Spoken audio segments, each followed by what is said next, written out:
Je me présente, Dr Ramzi Mouira. Je suis spécialiste en chirurgie générale, plus exactement et plus spécialement en chirurgie bariatrique. Je suis professeur à la faculté de médecine et chirurgien, chef de service à l'hôpital Charles-Nicolle. Alors, la chirurgie bariatrique, c'est une chirurgie qui est destinée pour les patients qui présentent une obésité morbide.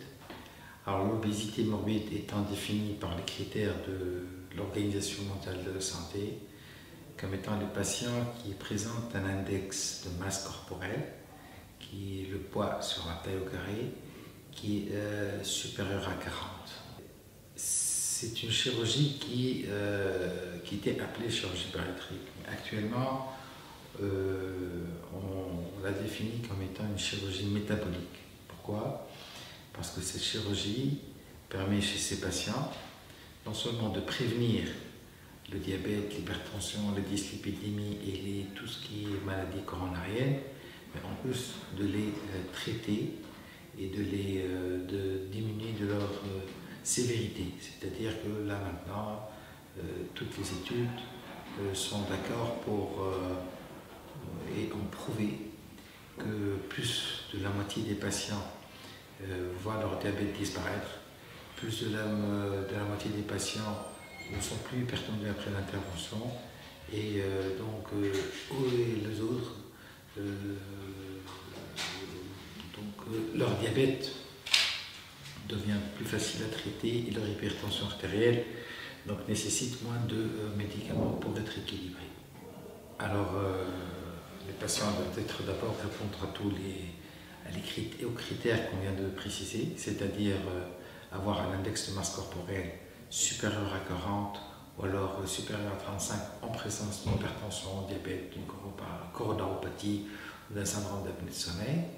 Et par la suite, le patient doit subir plusieurs examens paracliniques, en particulier donc doit avoir un bilan sanguin pour voir si toutes les fonctions, en particulier rénales, hépatiques et en particulier si le diabète est bien équilibré. Deuxièmement, on doit avoir une échographie abdominale à la recherche d'une pièce vésiculaire associée et avoir une fibroscopie oso-gastro-duodénale pour voir l'état de l'estomac qu'on va réséquer en péropératoire, et donc il faut qu'il soit en état d'être réséqué. Et par la suite, évaluer l'opérabilité de ces patients en faisant une échographie abdominale, une échographie cardiaque, et une polysomnographie pour voir si le patient a un syndrome d'apnée de sommeil ou s'il est déjà suivi par un syndrome d'apnée de sommeil, évaluer sa sévérité.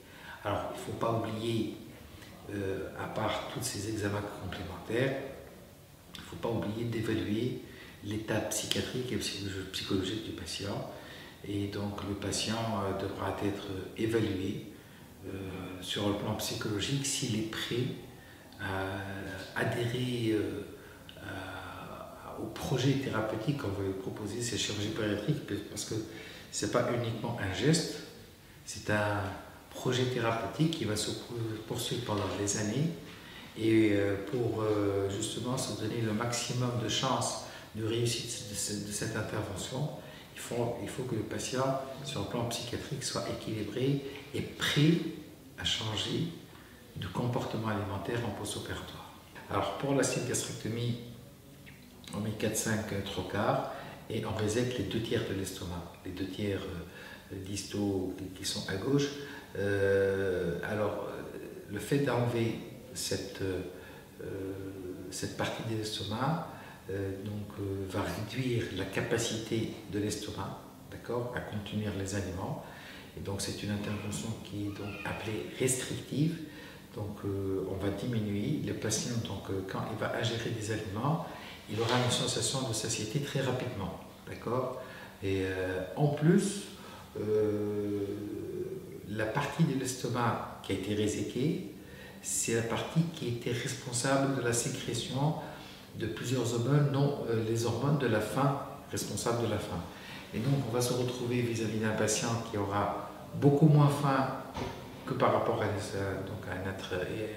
une personne normale. Et en plus, c'est une intervention restrictive, donc il a une capacité gastrique qui est moindre. Donc dès qu'il va ingérer et manger, il va avoir une sensation de satiété très rapidement. Alors, en post-opératoire.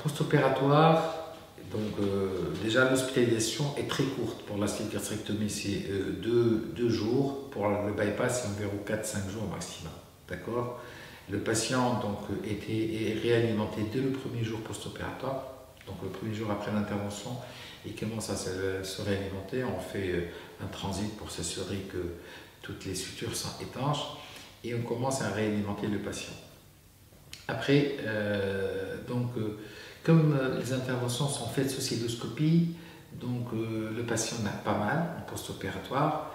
Donc il commence à déambuler le premier jour, il fait ses gaz, il se réalimente et l'alimentation se fait de façon un protocole qui a été élaboré de façon conjointe entre le chirurgien et le médecin nutritionniste qui vient justement rendre visite au patient et le patient va suivre ce régime nutritionnel.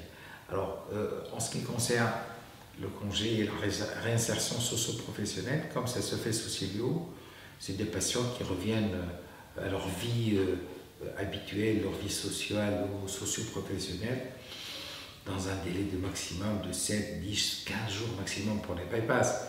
Donc c'est les patients qui ont eu une intervention sous cystoscopie, il n'y a pas de délabrement pariétal, il n'y a pas de douleur, d'accord.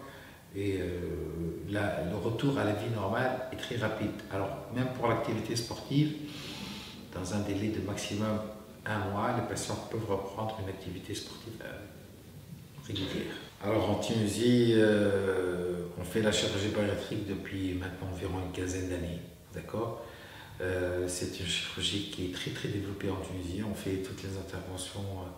On a commencé avec l'anneau gastrique, maintenant on fait les sleeve gastrectomies, les bypass, et de façon très très courante. On a exactement les mêmes résultats que dans les autres pays, en particulier en Europe, aux États-Unis. Et les indications sont superposables à celles qui sont dans la littérature, et en particulier en Europe, aux États-Unis. Donc elle se fait en toute sécurité dans les règles de l'art.